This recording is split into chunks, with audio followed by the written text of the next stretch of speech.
Hermanos, el título del sermón esta mañana es Los que piden señal del cielo.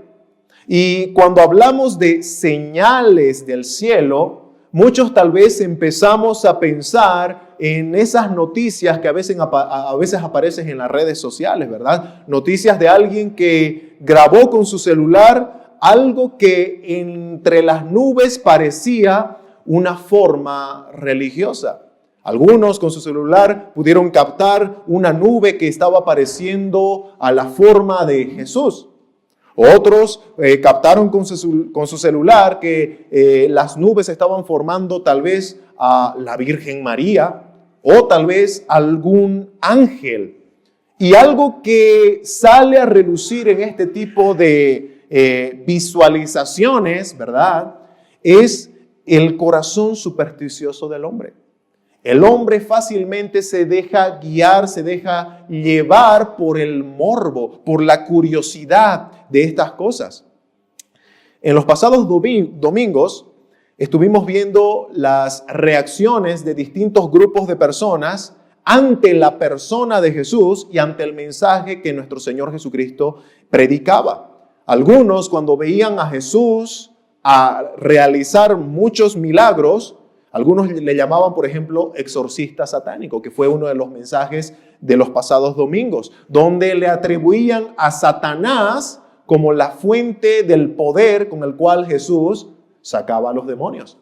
Otros desviaban la mirada de Cristo, que es el sol de justicia, hacia aquellos pequeños astros que se movían alrededor de Jesús, como por ejemplo es el caso de aquella mujer que al ver a Jesús y al escucharle predicar, ella simplemente desvió su mirada hacia la madre de Jesús. Y le dijo esa famosa frase, ¿no? Bienaventurado el vientre que te trajo y los senos que mamaste, ¿no? O sea, prácticamente desvió la mirada de Cristo hacia la mamá de Jesús. Entonces, el sermón de esta mañana se va a enfocar en otro de esos grupos que reaccionaron ante la persona de Jesús y ante las acciones y el mensaje de Jesús. El título del sermón de hoy, como decía hace un momento, es Los que piden señales del cielo. Y veremos a este otro grupo que con intenciones malignas le pedían a Jesús señal del cielo, desglosando el texto que nuestro hermano César leía de Lucas, capítulo 11, versículos 29 al 32, desglosándolo en 3 encabezados. Número 1, la maldad de los que pedían señales. Número 2, la señal de Jonás y Jesús. Y número 3, la superioridad de Cristo. Así entramos de lleno a nuestro primer encabezado. La maldad de los que pedían señales. Lucas capítulo 11, versículos 29a. Solamente la primera parte del versículo 29 dice así. Y apiñándose las multitudes, comenzó a decir, esta generación es mala.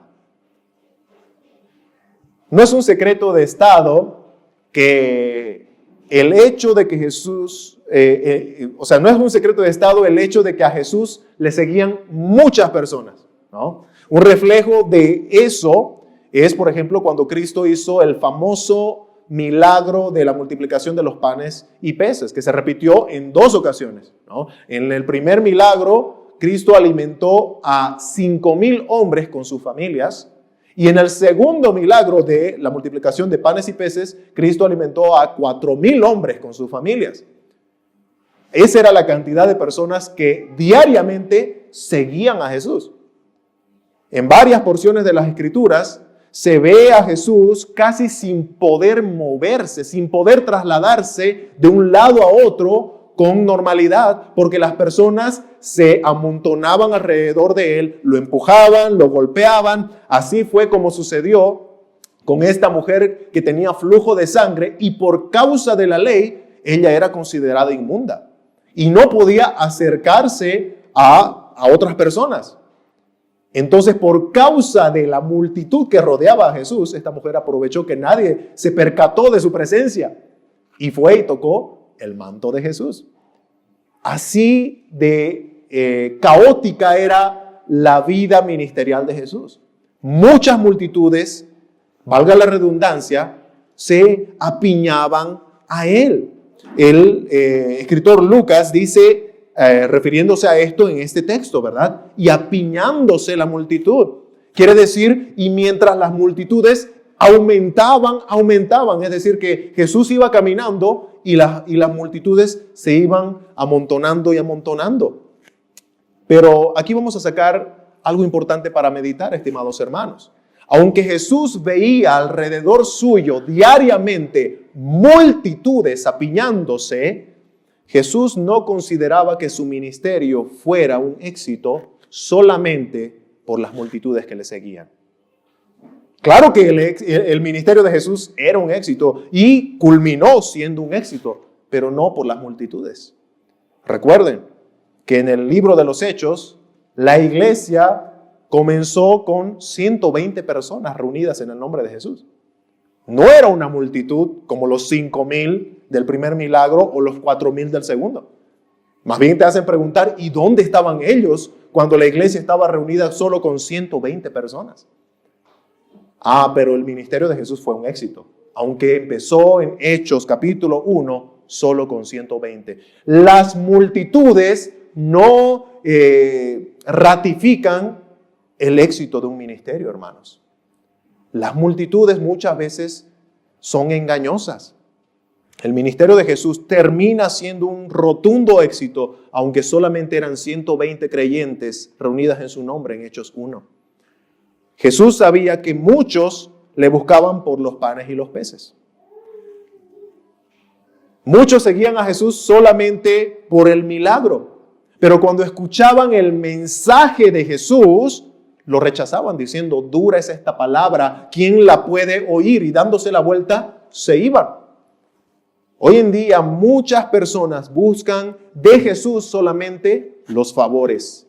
Que cambie a mi hermano o a tal persona que yo aprecio tanto y que está sumida en una dificultad. Que salve a mi matrimonio que está en picada, que me promueva a un mejor puesto en la empresa, que me haga rico o que sane mi enfermedad. Ahora, hermanos, no estamos diciendo que a Dios no le importa nada de esto en tu vida.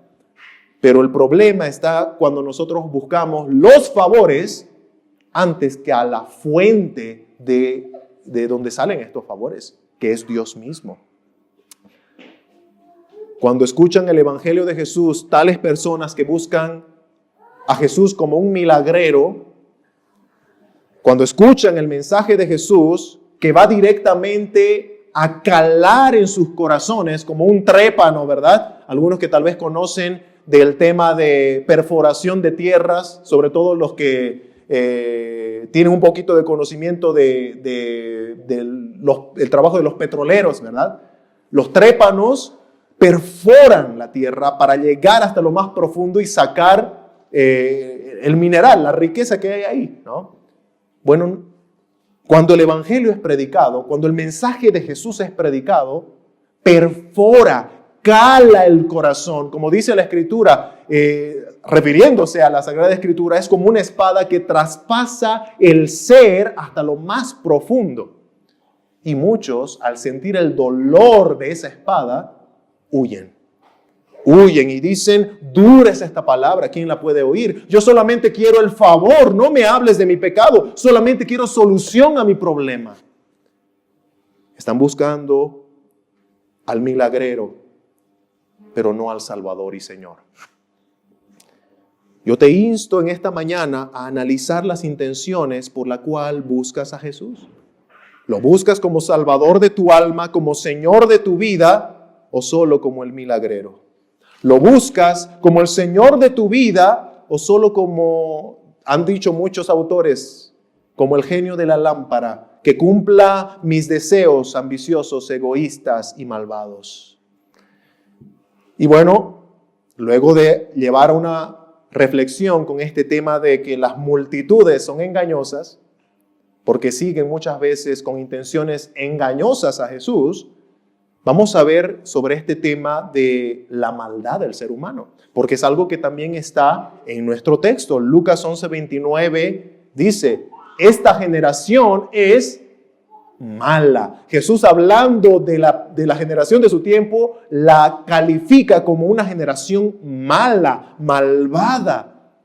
En el paralelo de este pasaje que está en Mateo capítulo 12, versículo 39, el evangelista Mateo detalla a más profundidad el perfil de esa generación del tiempo de Cristo. Y Mateo la llama generación mala y adúltera. Generación mala y adúltera. La idea es mostrar que esas personas que estaban exigiendo señales por parte de Jesús eran personas infieles a Dios. Por eso el término adúlteros se refiere a ese adulterio espiritual en el cual uno va detrás de dioses falsos, uno va detrás de ídolos, a veces nosotros mismos, que caemos en la egolatría, poniéndonos a nosotros mismos en lugar de Dios, en vez de ir detrás del Dios único y verdadero. Por eso el texto de Mateo aclara, ¿verdad? Malvados y adúlteros. Y en el texto de nuestro pasaje, en Lucas 11, Jesús está diciendo esto a judíos. Judíos que se supone tenían a Jehová como su esposo, tenían a Jehová como su amo y Señor, y tenían de primera mano la ley de Dios como estándar de vida. Los judíos no tenían excusa para decir, yo no conozco, yo no sabía quién es Jehová. No, ellos lo conocían y conocían su voluntad.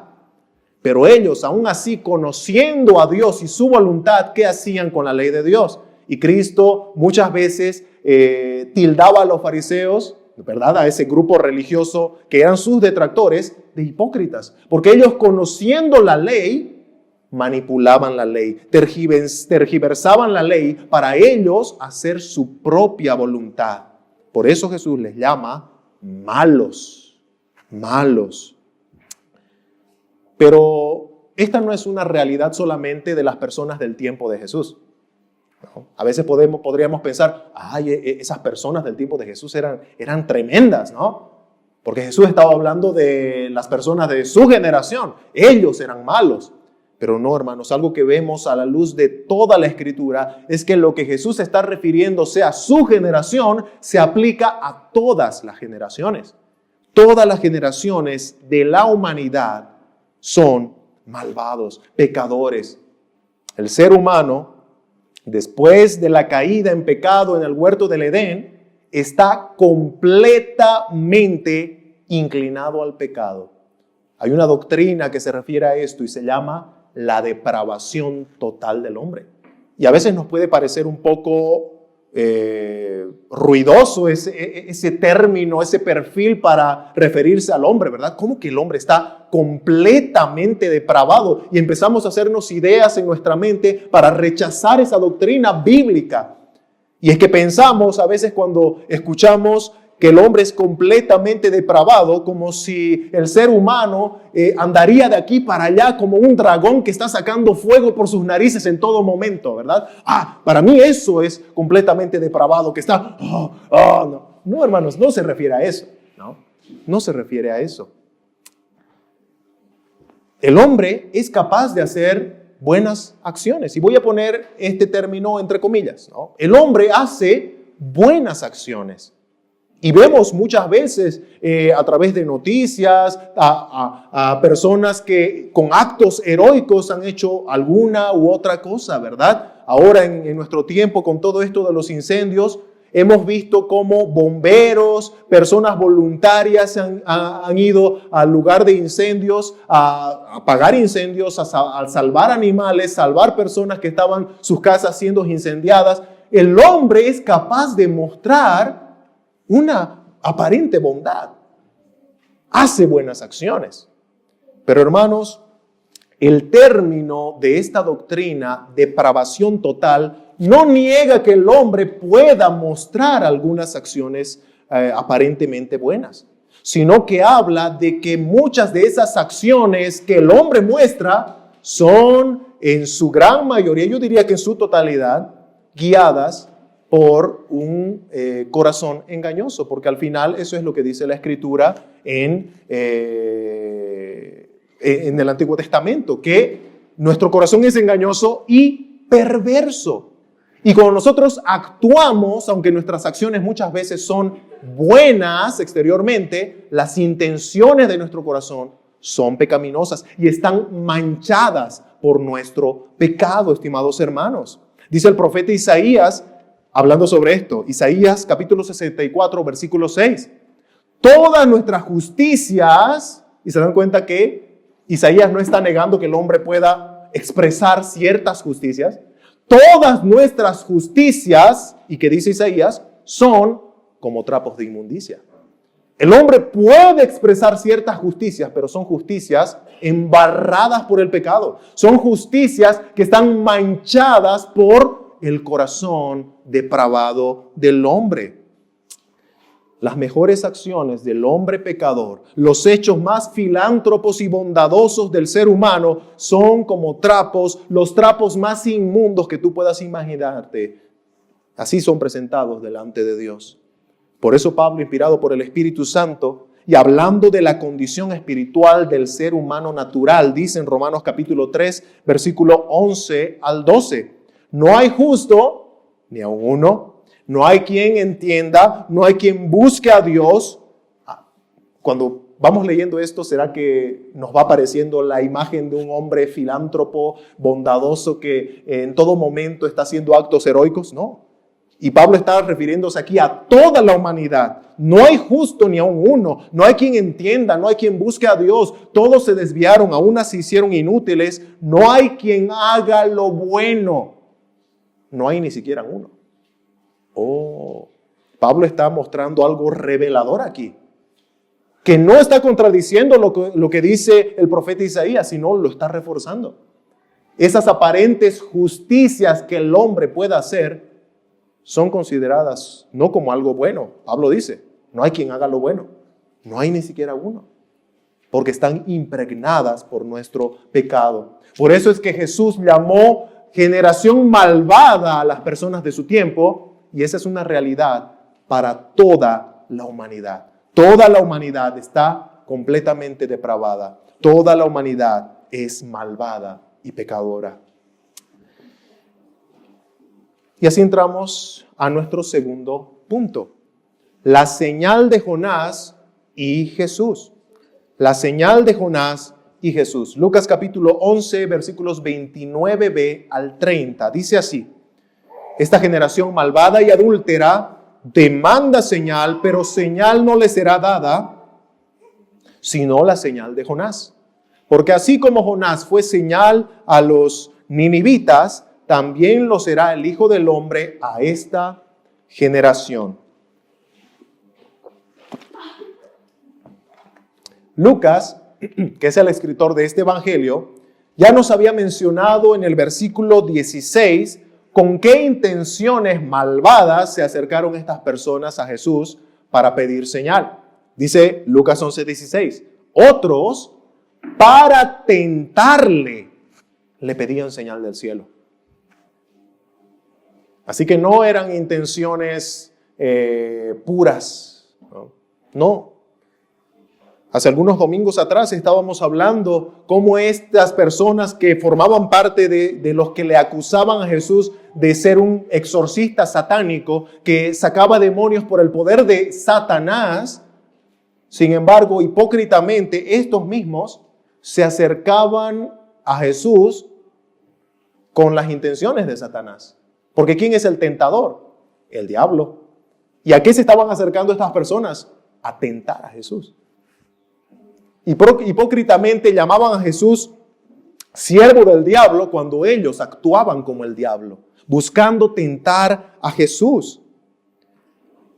Estos religiosos envidiosos buscaban alguna falla en Jesús, de manera que pudieran desacreditarlo en público y acusarlo ante las autoridades. Y si bien Jesús mostró autoridad sobre el reino demoníaco, para estas personas no era suficiente. Estos querían algo más. Querían que sus ojos sean llenos, que sus ojos sean satisfechos con algo que llene su morbo, su curiosidad. Lo que hablábamos en nuestra introducción al principio, ¿verdad?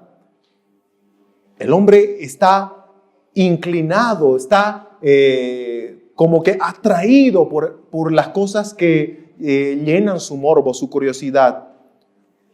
La señal del cielo que estas personas pedían podría fácilmente referirse a algo que se pareciera a lo que sucedió con Elías, quien disputando con los profetas de Baal y orando al Señor hizo llover fuego del cielo, ¿verdad? Y así se encendió su ofrenda. O tal vez cuando estas personas pedían señal del cielo, estaban pidiendo que Jesús detenga el sol a la mitad del día, como lo hizo Josué en la batalla con los amorreos. Ellos estaban pidiendo algo asombroso, algo que satisfaga mi curiosidad, mi morbo. Pero es interesante también lo que hay detrás de esta petición de señales del cielo. Estos estaban expresando la idea que ellos tenían del Mesías a quien decían esperar, que era una idea completamente externa, completamente superficial, que no tenía nada que ver con su espiritualidad. Ellos cuando hablaban de estamos esperando al Mesías, es como si estuvieran hablando en nuestro contexto sudamericano, esperando a su Simón Bolívar, ¿no? A su libertador que nos saque de la opresión de los romanos. A un gran capitán militar que forme un ejército que se oponga a los romanos y nos liberte de esa manera. Pero no, Jesús no era el Mesías que ellos esperaban. Ellos esperaban que Jesús corte las cabezas de los gobernadores romanos, así como Elías lo hizo con los sacerdotes de Baal. Estas personas esperaban que Jesús encabece una revolución contra los romanos y que dé una victoria milagrosa a Israel contra ese imperio, así como lo hizo Josué contra los 5 reyes amorreos. Pero no, para ellos Jesús no cumplía el perfil del Mesías que ellos tenían en su mente. En última instancia, la petición de señal del cielo que estas personas le hacían a Jesús, recuerden, con la intención de tentarle, era simplemente una muestra de su incredulidad y la dureza de su corazón. Y la dureza de su corazón. Jesús les dice que ellos no iban a ver señal, no ese tipo de señales que ellos pedían, sino solamente la señal de Jonás.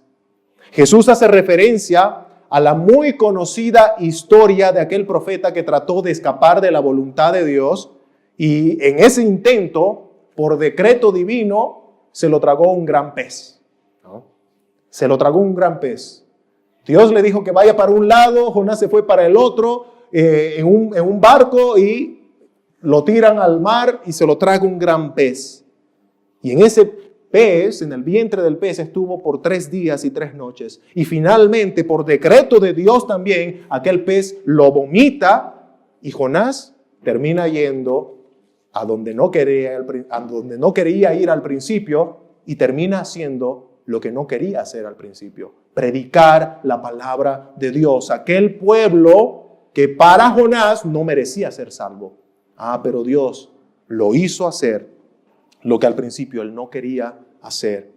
El texto de Lucas, capítulo 11, versículo 30, presenta a Jonás como la señal para los ninivitas. ¿Se dan cuenta? La señal de Jonás. Jonás es la señal para los de su tiempo, para los ninivitas. Algunos podríamos pensar que la señal de Jonás se podría estar refiriendo tal vez a la predicación de Jonás, ¿no? Al mensaje de juicio que Jonás llevó a los ninivitas, pero no.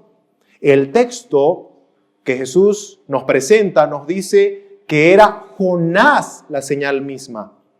Un teólogo llamado William Hendrickson dice sobre este tema: para los ninivitas, la señal era claramente la reaparición milagrosa del hombre que se creía muerto. No había sido echado en el mar durante una furiosa tempestad y hasta había sido tragado por un gran pez. Sin embargo, ahí estaba, vivo y con buena salud. El milagro que hace como señal en la historia de Jonás es la aparición de aquel que en teoría debería estar muerto. Pero ahí estaba, vivo y predicando el mensaje de Dios.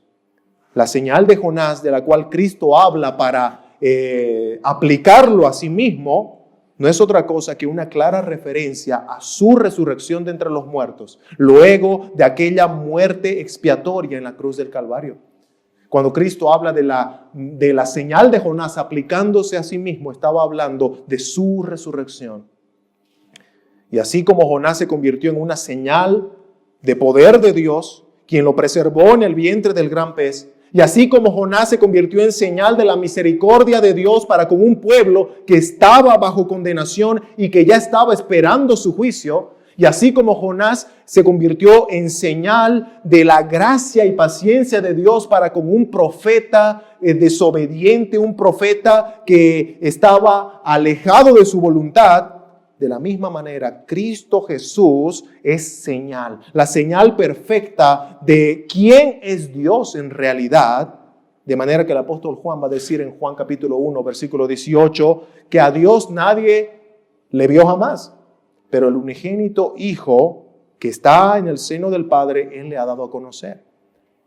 Jesús es llamado por los profetas el Emmanuel, que significa Dios con nosotros. Jesús es la revelación perfecta de Dios. Así que rechazar a Cristo Jesús es rechazar a Dios mismo. Es rechazar el amor de Dios, rechazar la gracia de Dios, la misericordia de Dios, la paciencia de Dios y pisotear su bondad. Por eso es que Él es una señal más perfecta que la de Jonás. Y ahorita vamos a entrar a nuestro último punto que se refiere a este tema de la superioridad de Jesús. Punto número 3. La superioridad de Jesús. Lucas capítulo 11, versículos 31 al 32. Dice: la reina del sur se levantará en el juicio con los hombres de esta generación y los condenará, porque ella vino de los fines de la tierra para oír la sabiduría de Salomón, y he aquí más que Salomón en este lugar. Los hombres de Nínive se levantarán en el juicio con esta generación y la condenarán, porque a la predicación de Jonás se arrepintieron, y he aquí más que Jonás en este lugar. Una frase que se repite en ambos textos es: he aquí más que Salomón, he aquí más que Jonás en este lugar. Lo que Jesús está queriendo hacer notar a sus detractores es que Él es superior sobre todas las cosas. Yo soy superior a Jonás, yo soy superior a Salomón, yo soy superior, y ahora va a usar como ejemplo también a la reina de Sabá. Cristo es superior. Y es algo que ya lo fue mostrando desde el versículo 30, cuando refiriéndose a sí mismo, Cristo se llama el Hijo del Hombre. Que por cierto, ese es un título que Cristo utilizó mucho para referirse a sí mismo. El Hijo del Hombre. Y a veces cuando nosotros escuchamos esta frase, este título de Jesús, el Hijo del Hombre, podríamos estar pensando que Cristo está refiriéndose a su humanidad, ¿verdad? Que es un título para enfatizar su humanidad, y no estoy negando que de alguna manera se refiere a su humanidad. Pero basándonos en el texto, en el pasaje que Cristo utiliza para referirse a este título, el Hijo del Hombre, podríamos decir que más que referirse a su humanidad, se está refiriendo a su divinidad, a su autoridad sobre todas las cosas. Cristo está citando el texto famoso de Daniel capítulo 7, donde en los versículos 13 y 14 dice Daniel, refiriéndose a este famoso Hijo del Hombre, dice: miraba yo en la visión de la noche, y he aquí con las nubes del cielo venía uno como un hijo de hombre, que vino hasta el anciano de días, y le hicieron acercarse delante de él. Y le fue dado dominio, ¿a quién? Al Hijo del Hombre, gloria y reino, para que todos los pueblos, naciones y lenguas le sirvieran. Su dominio es dominio eterno que nunca pasará y su reino uno que no será destruido. Definitivamente, Daniel está hablando de alguien que es mucho más que un simple mortal como tú y yo. Este personaje tiene características divinas, eternidad de por medio, autoridad, gloria de por medio. Cristo es Dios. Cristo usa este término que Daniel se refiere como el Hijo del Hombre para referirse a sí mismo. Él es el Verbo encarnado, verdadero Dios y verdadero hombre. Por eso es que, y me encantó cómo nuestro hermano Andrés al leer nuestra confesión de fe hizo alusión a la iglesia histórica, ¿verdad? Y cómo en la historia de la iglesia ortodoxa reconoció esta gran verdad, la deidad de Cristo. Cristo es Dios. Y así fue como se lo expresó en el famoso credo de Nicea, que es abrazado por toda iglesia cristiana ortodoxa, fiel a las Escrituras. Este credo de Nicea, que fue redactado en el 381 después de Cristo, lo define así, refiriéndose a Cristo.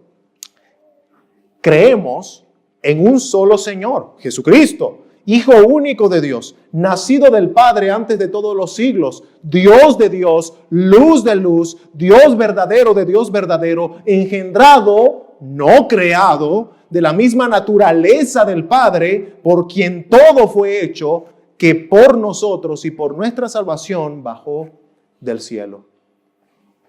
Cristo es Dios, de la misma esencia del Padre, con la que quien compartió, según Jesús mismo en Juan 17, la misma gloria del Padre antes de la fundación del mundo.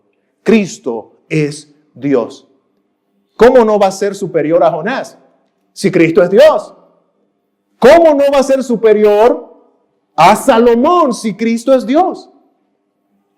Y el autor a los Hebreos también va a mostrar que Cristo es superior a los ángeles, que por cierto hay muchas sectas que tienen a Jesús como, Jesús es un ángel de alto rango.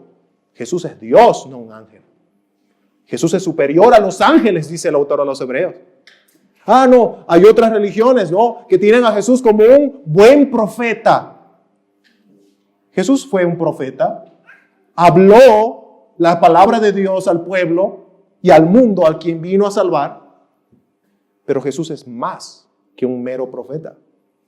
El autor a los Hebreos lo pone como mayor que Moisés, que fue considerado uno de los más grandes profetas de la historia bíblica. Y el autor a los Hebreos es claro cuando dice, Jesús es mayor que Moisés. Hermanos, Jesús es Dios. Jesús es superior a todos. Él es quien sostiene el universo en la palma de su mano y con el poder de su palabra. Y ahí empieza a mostrar Jesús esa diferencia que Él tiene por sobre todos, porque es Dios, superior a todos. Y utiliza primero a la reina del sur, ¿no? La reina del sur.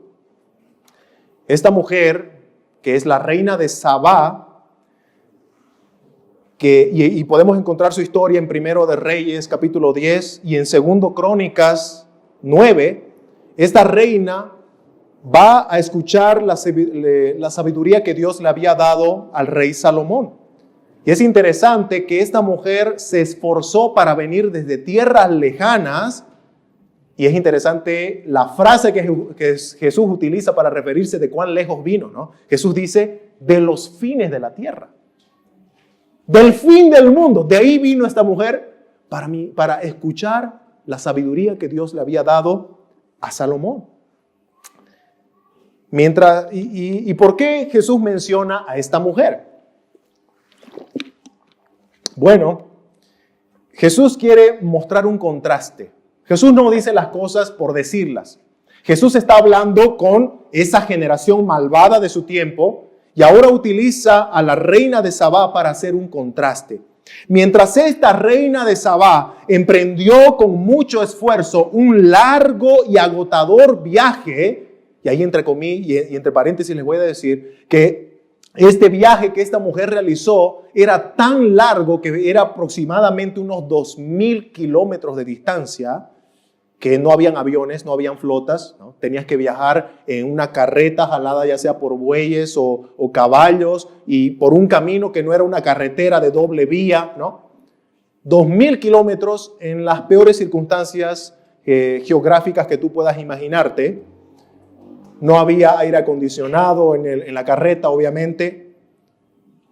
Y para que te des una idea de cuán lejos es 2,000 kilómetros, solamente aquí en nuestro contexto en Bolivia, el viaje de Cochabamba a la ciudad de Santa Cruz son 477.9 kilómetros. Esta mujer viajó 2,000 kilómetros, no 477 kilómetros, 2,000 kilómetros. Así que esta mujer verdaderamente mostró ese interés por conocer al Dios que le había dado tal sabiduría a Salomón. Y el contraste está con los religiosos del tiempo de Jesús, que se puede aplicar también en nuestro tiempo. Mientras que esta mujer viajó tan largo para escuchar de la sabiduría que Dios le dio a Salomón, los religiosos judíos tenían enfrente suyo, en sus narices, a la fuente misma de la sabiduría. Tenían enfrente suyo al sapientísimo Dios de quien Salomón mismo dice en Eclesiastés que es el todo del hombre. ¿Recuerdan esas palabras finales de Salomón en Eclesiastés? Que Dios es el todo del hombre. Por tanto, hay que acordarnos de Él y buscarle mientras podamos. Bueno, estos religiosos tenían al todo del hombre delante suyo y lo despreciaron y más bien confabulaban contra Él para matarle. Qué contraste, ¿no? Una viaja de lejos para escuchar de la sabiduría de Dios a través de un personaje imperfecto como Salomón, mientras que los religiosos, teniendo al sabio de los sabios con ellos mismos, lo despreciaron. Se cumple lo que dice el escritor Juan, ¿verdad? El apóstol Juan. A lo suyo vino y los suyos no le recibieron, no le conocieron. La idea de que la reina de Sabá condenará, porque dice ahí, ¿verdad? Que la reina de Sabá condenará a esa generación, tiene que ver con que esta mujer va a ser parte de ese grupo de los santos en el día del juicio que se levantarán contra el mundo. Esto confirma que esta mujer no solamente fue a escuchar a Salomón como algo para satisfacer su curiosidad, ¿no? Como cuando alguien va al circo y dice, y ahí ves el letrero, ¿no? El hombre de la barba de abeja, ¡wow! Y te sorprendes, ¿no? Ah, el hombre más sabio del mundo, ¡wow! Para la curiosidad, para el morbo del hombre. No, no, no. Esta mujer no fue a satisfacer su curiosidad.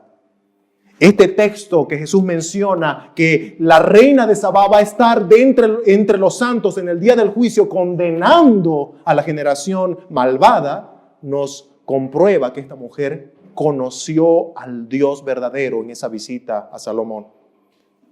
No fue solamente una visita de curiosidad. Ella conoció la salvación en esa visita.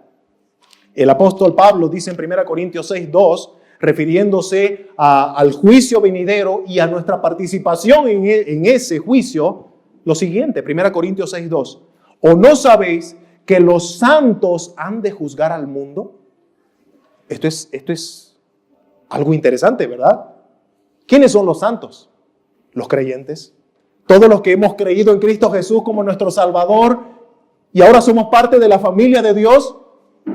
Ese es el grupo de los santos. Y Pablo dice que los santos van a juzgar al mundo en el día de los juicios. En el día del juicio, perdón.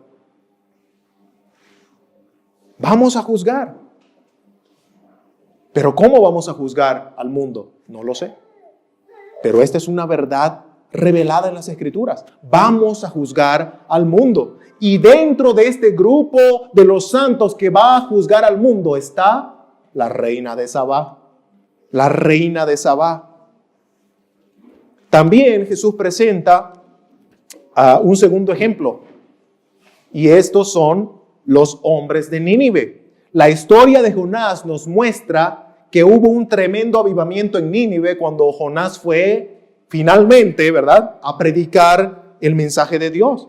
Y si bien 100 años después de Jonás, Nínive fue finalmente destruida,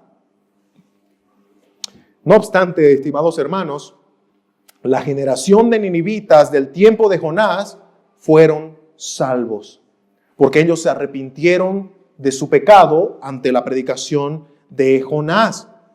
Y así como con la reina de Sabá, los personajes, ¿verdad?, que Jesús presenta aquí como los hombres de Nínive de la época de Jonás, van a estar también en el día del juicio, juzgando. Eso significa que son parte del grupo de los santos.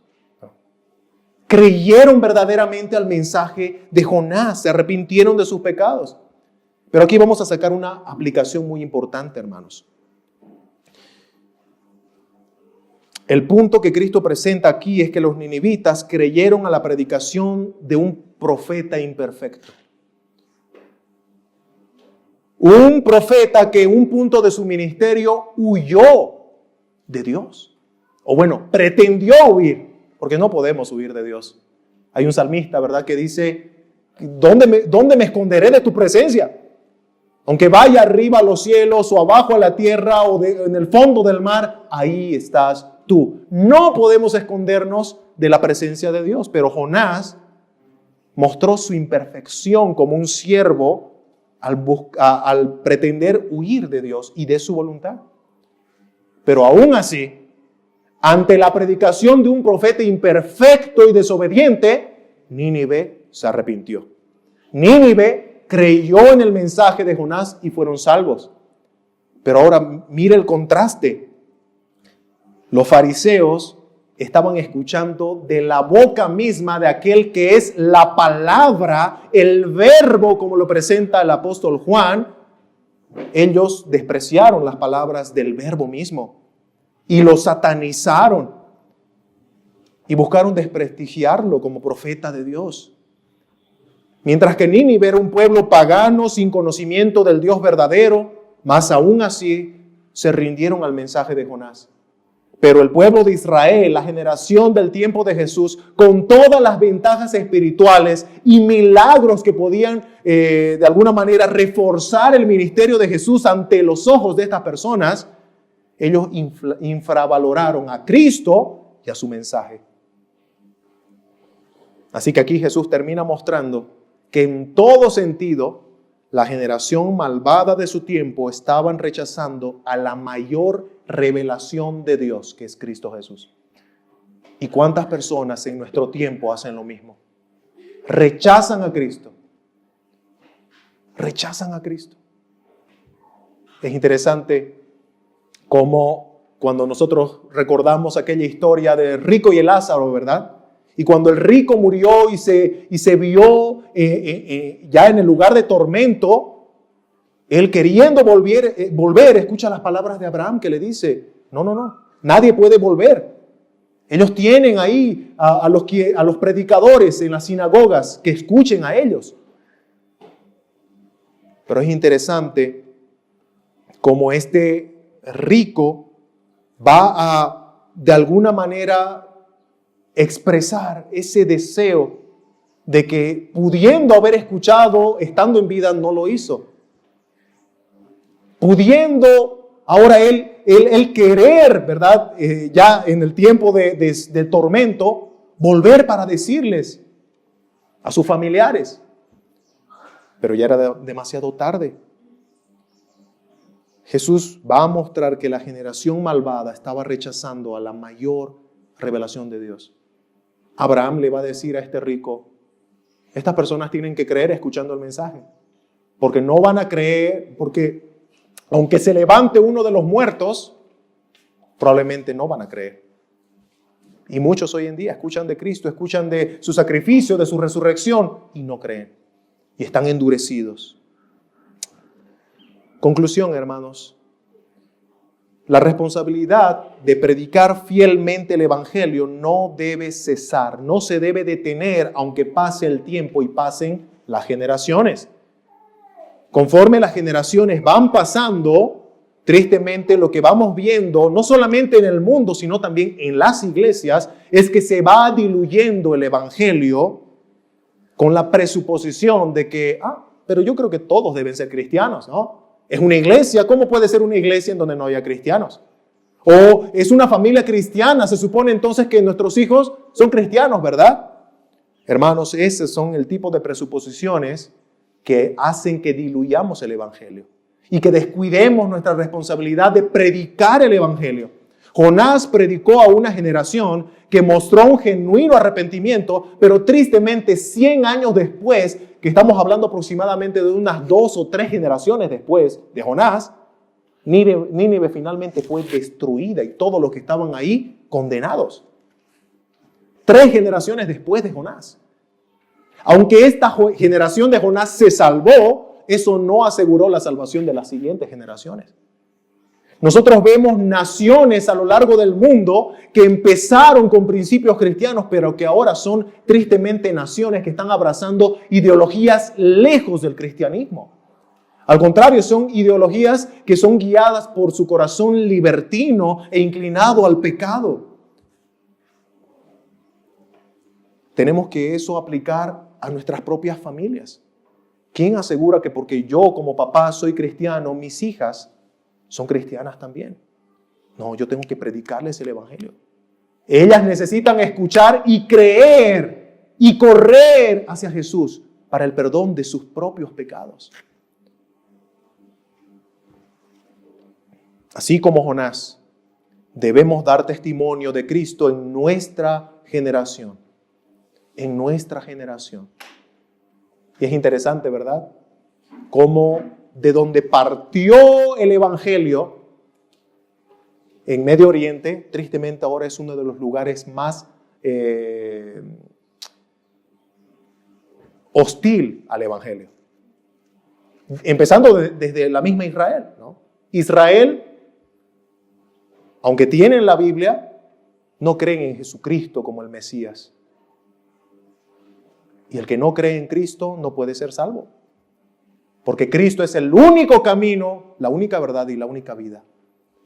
Nadie viene al Padre si no es por Cristo. Tenemos que predicar el Evangelio. Así como declaró Cristo de los hombres de su tiempo, nuestra generación también es malvada, necesitada de Cristo y necesitada del perdón de Dios.